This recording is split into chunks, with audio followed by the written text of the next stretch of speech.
সাহস করতে হবে, কাজ শুরু করে দিতে হবে। বিসমিল্লাহির রহমানির রহিম। হ্যালো এভরিওয়ান, আসসালামু আলাইকুম। আমি সারা ফ্যাশন অ্যান্ড ব্লগ থেকে বলছি। আমার আরও একটি নতুন ভিডিওতে আপনাদের সবাইকে স্বাগতম। আশা করি আপনারা সবাই ভালো আছেন। আলহামদুলিল্লাহ, আপনাদের তো আমিও ভালো আছি। আমার ভিডিওতে যারা এখনও লাইক দেন না, তারা প্লিজ একটা লাইক দিয়ে ভিডিওটা কন্টিনিউ করা শুরু করবেন। আপনি যদি সাহস করে কাজ শুরু করে না দেন, তাহলে আপনি সফলতা আনতে পারবেন না। তাই আপনি বসে না থেকে আজ শুরু করে দিতে পারেন। আপনার যে দক্ষতাটা আছে, ওই দক্ষতা থেকে সাহস করে কাজ শুরু করে দিতে পারেন। আপনার এই দক্ষতা, আপনার এই সিদ্ধান্ত আপনার জীবনের মোড় করে দিতে পারবে। আপনি যদি আজ থেকে কাজ শুরু করে দেন, তাহলে আপনি এক ধাপ এগিয়ে যেতে পারবেন। তা না হলে পিছিয়ে পড়তে পারেন। প্রতিদিনই নতুন নতুন ছোট ছোট ব্যবসা উদ্যোক্তা মানুষ অনেকভাবে শুরু করতেছে। তাই সাহস করে আজ থেকে শুরু করে দিতে পারেন। আমি এখানে হাতাটা খোলাভাবে জোড়া দিতেছি, কারণ হাতাটা খোলাভাবে জোড়া দিলে অনেক সুবিধা হয়। কখনো যদি কাপড়টা ফিটিং হয়ে যায়, লুজ করা লাগে, তাহলে আর সমস্যা হয় না। সেটটা সেলাই দিয়ে সেলাইটা খুলে দিলে হয়। হাতটা যদি গোল করে জোড়া দিই, তাহলে অনেক সমস্যা হয়ে যায়। তাই আমার কাছে হাতাটা খোলাভাবে জোড়া দেওয়া বেটার মনে হয়, তাতে আর কোনো সমস্যা হয় না। আপনার সাহসের এই শুরুটাই আপনাকে অনেক দূর এগিয়ে নিয়ে যেতে পারে।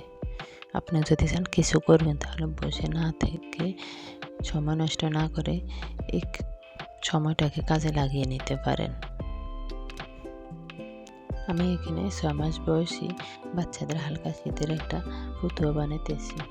এখন শহরে শীত কম পড়ে, এই জন্য সুতির কাপড়ের বাচ্চাদের আরামদায়ক পুতুয়া বানানো যায়।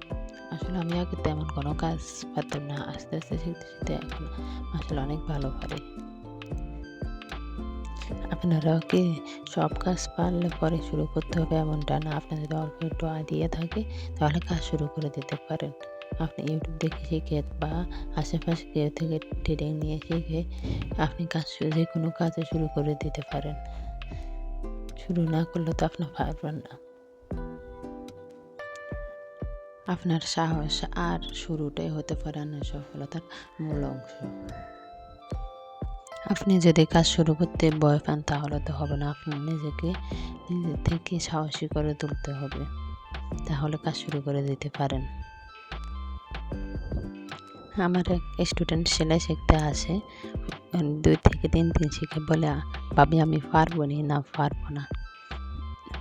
আপনার যদি সাহস থাকে আর আপনার যদি মনোবল থাকে, তাহলে তো আপনি ইনশাল্লাহ পারবেন। এখানে ভয় পাওয়ার কি আছে? বলে আমার ভয় লাগতেছে, আমি পারবো না। এত ভয় পাওয়ার তো কিছু না, আপনার চেষ্টা এত করে যেতে হবে। সাহস তো করছেন, এবং চেষ্টা চালিয়ে যেতে হবে। ইনশাল্লাহ সফলতা আসবে। না পারার কি আছে? এখানে তো এত কঠিন কিছু না।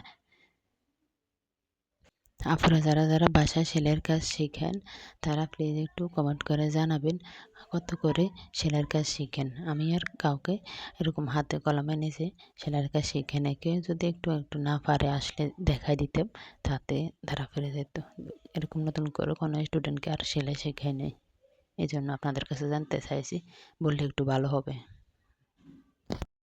আপনাদের যদি কোনো প্রশ্ন থাকে, তাহলে কমেন্ট করে জানাতে পারেন। আমার চ্যানেলটাকে সাবস্ক্রাইব করে পাশে থাকার অনুরোধ রইল। আপনার সাবস্ক্রাইব করা থাকলে আমার ভিডিও দেওয়ার সাথে সাথে আপনার মোবাইলে নোটিফিকেশন চলে যাবে। সবাই ভালো থাকবেন, সুস্থ থাকবেন। পরে আবার দেখা হবে অন্য কোনো ভিডিওতে। আসসালামু আলাইকুম, আল্লাহ হাফেজ।